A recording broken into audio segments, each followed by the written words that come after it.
23 अगस्त 2001 की शाम Canadian airline air transit की फ्लाइट 236 टोरंटो एयरपोर्ट से पुर्तगाल के लिस्बन शहर जाने के लिए तैयार थी। क्योंकि ये 7 घंटे की नॉन स्टॉप फ्लाइट होने वाली थी, regular service and maintenance check करने के बाद इसमें 48 मेट्रिक टन फ्यूल डाला गया था।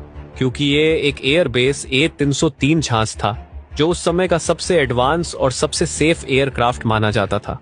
48 वर्षीय कैप्टन रॉबर्ट पीश को 16,000 फ्लाइट आवर्स का एक्सपीरियंस था, जबकि फर्स्ट ऑफिसर दिर्क डे भी 4800 घंटे जहाज उड़ा चुके थे और दोनों ही एयरबस A303 जहाज को पहले भी कई बार उड़ा चुके थे।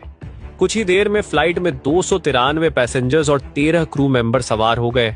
रात के करीब 9 बजे जहाज टोरंटो के एयरपोर्ट से सफल उड़ान भरता है। पायलट धीरे धीरे जहाज को लिस्बन ले जाने के लिए अटलांटिक ओशन की तरफ मोड़ लेते हैं। चंद ही मिनटों में जहाज अपने क्रूजिंग एल्टीट्यूड 39,000 फीट तक पहुंच जाता है। अब इस तरह की लोन फ्लाइट्स पर पायलट्स का ज्यादा काम नहीं होता, क्योंकि ज्यादातर काम ऑटो पायलट सिस्टम ही करता है। पायलट सिर्फ सिचुएशन मॉनिटर करते हैं और समय समय पर कंट्रोल टावर को अपनी लोकेशन से अपडेट देते रहते हैं। इस जहाज को उड़ान भरे 4 घंटे हो चुके थे। अब तक सब कुछ नॉर्मल चल रहा था और जहाज में सवार ज्यादातर पैसेंजर्स गहरी नींद में सो रहे थे। कुछ मिनटों में जहाज अटलांटिक ओशन के बीचों बीच पहुंच चुका था। तभी कैप्टन रॉबर्ट पीश की नजर जहाज के इंजन नंबर 2 के कंट्रोल पैनल की तरफ पड़ी, जहां कुछ एबनॉर्मल रेटिंग्स आ रहे थे, यानी खतरे की घंटी बज चुकी थी। और इसी के साथ फ्लाइट के पायलट्स की कड़ी परीक्षा का आगाज हो गया था। रात के करीब 1 बजे पायलट ने देखा कि राइट साइड के इंजन में ऑयल प्रेशर काफी बढ़ चुका था। साथ ही ऑयल की क्वांटिटी कम और ऑयल टेम्परेचर भी लो इंडिकेट हो रहा था।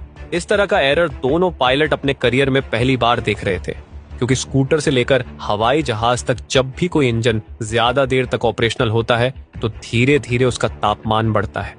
लेकिन यहाँ तो टेम्परेचर रैपिडली ड्रॉप हो रहा था, जो किसी भी तरह से नॉर्मल नहीं था।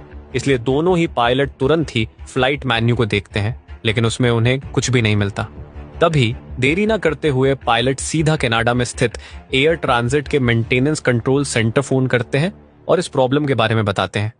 लेकिन जवाब में उन्हें सिर्फ इतना कहा जाता है कि आप एरर को मॉनिटर करते रहे और हमें इस बारे में जैसे ही कुछ पता चलेगा हम आपसे कांटेक्ट करेंगे। अब भले कॉकपिट में फॉल्ट यू रीडिंग दिख रही हो, लेकिन उड़ान में कोई दिक्कत नहीं थी। इसलिए पायलट ये सोचकर रिलैक्स हो गए कि शायद कोई फॉल्ट सेंसर आयल की गलत मीटिंग दे रहा है। लेकिन आगे उनके साथ जो होने वाला था वो हादसा एयर एक्सीडेंट के हिस्ट्री में काले अक्षरों में लिखा हुआ है। खैर, आधा घंटा बीत जाने के बाद कॉकपिट की स्क्रीन पर कैप्टन के सामने एक और एडवाइजरी मैसेज डिस्प्ले हुआ।